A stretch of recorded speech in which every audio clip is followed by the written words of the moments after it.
Hello, I'm Kevin Anderson. I'm the Director of Youth and Family Formation here at Love of Christ Lutheran Church. I'm also in the process of finishing seminary to be a pastor in the ELCA, and I'll be preaching the next few weeks for you all here at Love of Christ. Pastor Steve Talmadge and Pastor Nanette Christofferson offer short Bible lessons on some of the texts, some of the readings for the coming Sunday. And the gospel reading for this Sunday comes from Matthew chapter 22. A little bit of background on where we're at thus far. Uh, there have been a few parables that have come before, which we'll talk about in a second. And Jesus is addressing a specific audience: Pharisees, scribes, and chief priests in the temple. Jesus has entered Jerusalem on a donkey, and in Matthew's gospel, this is Holy Week.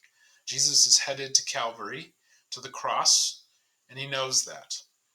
And in this interaction, in this series of interactions in these parables, the Pharisees and the chief priests are trying to get Jesus. They're trying to trap him in some way because they're threatened by him and the message that he brings. So in this series of parables, we've heard about the parable of the two sons, the parable of the tenants, and this week we're going to hear about a wedding banquet. So let's get into the text. We'll start in chapter 22, verse 1. Once more Jesus spoke to them in parables, saying, "The kingdom of heaven may be compared to a king who gave a wedding banquet for his son. He sent his slaves to call those who had been invited to the wedding banquet, but they would not come. Again he sent other slaves, saying, 'Tell those who have been invited, look, I have prepared my dinner. My oxen and my fat calves have been slaughtered, and everything is ready. Come to the wedding banquet.'" Now, this wedding banquet was connected to this week in the readings, Isaiah chapter 25. There's a short video on that you can look at. But this idea of a wedding banquet, a feast has been prepared. And there's debate about who the characters are in this story. Jesus doesn't explicitly say who is who. Some have interpreted that the king is God and the son, whom the wedding banquet is for, is Jesus. So regardless at this point of who the characters are, this king has prepared a wedding banquet, and there are guests who are invited to come to the wedding. And the king sends slaves to follow up on that invitation. But those who have been originally invited, they do not come. They are rejecting the invitation. And so the king sends more slaves, letting them know that everything is ready. The feast is ready. Come and enjoy. And the reaction is interesting. Those who are originally invited, they make light of it and they went away. One of the invited guests went to his farm, another to his business, and the other invited guests seize slaves, mistreat them, and kill them. This enrages the king.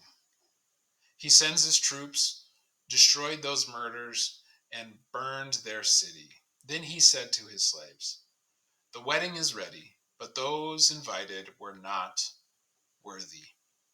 So these original guests that were invited reject the king's invitation. And the king is enraged, and the king responds violently to their rejection. And then the king declares again that the wedding banquet is ready, but those who were invited were not worthy. And a question I want us to consider here: how should the king act to the rejection? What should the king's response be in light of the invited guest's rejection? Well, here clearly the king is enraged, but what further steps should he take? He acts violently. Should he call the wedding off? Should it be done? Jesus continues. The king says, "Go therefore into the main streets and invite everyone you find to the wedding banquet." Those slaves went out into the streets and gathered all whom they found, both good and bad. So the wedding hall was filled with guests. This is shocking.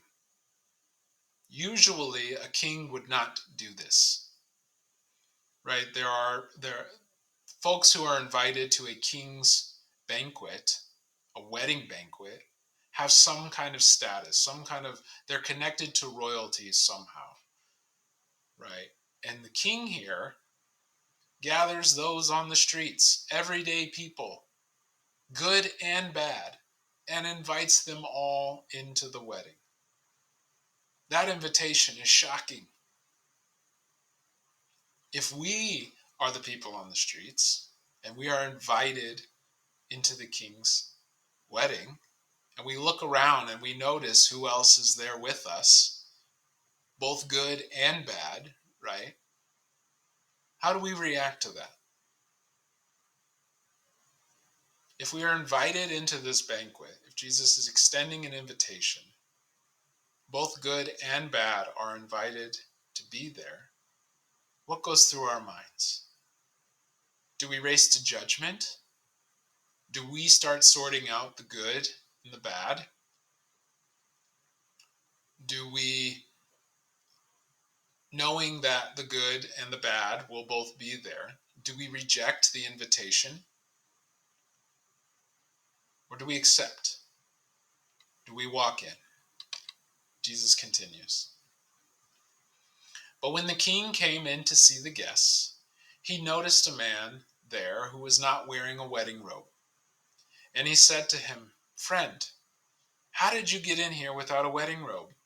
And he was speechless. Then the king said to the attendants, "Bind him hand and foot and throw him into the outer darkness, where there will be weeping and gnashing of teeth. For many are called, but few are chosen." I want you to reflect on this text and see what character you identify with in this story. Do you identify with the king? Have you ever had a wedding, been a part of planning a wedding for someone? And can you imagine if all of the people that you invited rejected your invitation, scoffed at you, laughed at you? What would your reaction be? Would you go and invite people on the street into the wedding? It's kind of interesting. Are you one of the people that rejects the invitation? Do you have other plans going on, other priorities, other things to do? And while you're invited to a wedding feast, you have something else going on, and you decline and you reject that invitation.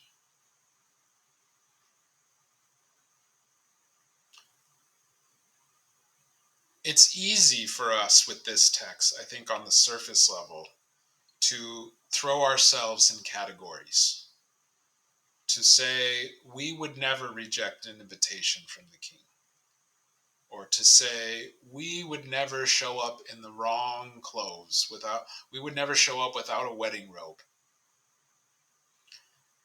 I think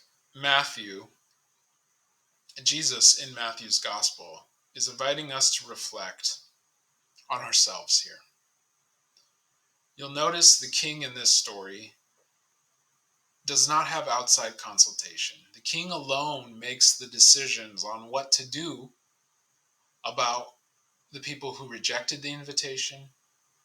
The king alone decides to invite everyone on the street, and the king alone decides what to do with the man who is not wearing a wedding robe.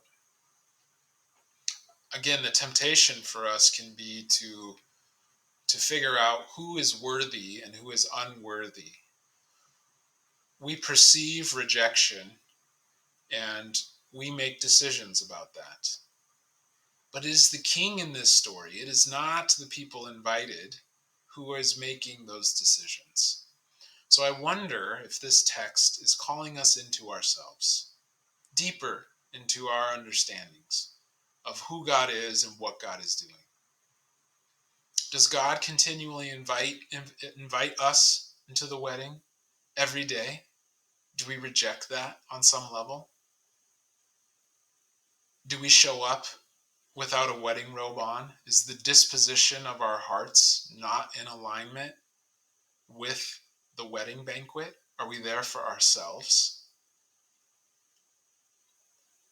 My guess is that we feel that on some levels, in some ways, that we have rejected God's invitation, knowingly and unknowingly. And sometimes we show up to God's invitation and we're not in the right mindset, we're distracted, and that can be a form of us being in the wrong clothes. Nonetheless, the invitation is extended by the King to both the good and the bad. The extravagance of that invitation is something we need to wrestle with. How are we living into the invitation that the King is extending to us? How is our community of faith being a reflection of that invitation? If the King is God in this story, then God invites the good and the bad, invites us, all parts of us, the good and the bad, to the wedding feast. So I encourage you to reread this story and wrestle with this text. It's a very challenging text that we have this week. And I wonder what stands out to you. What characters do you identify with? What stands out to you and why? Why do you think that portion of the text stands out to you? So blessings to you as we prepare for worship this week. Thanks.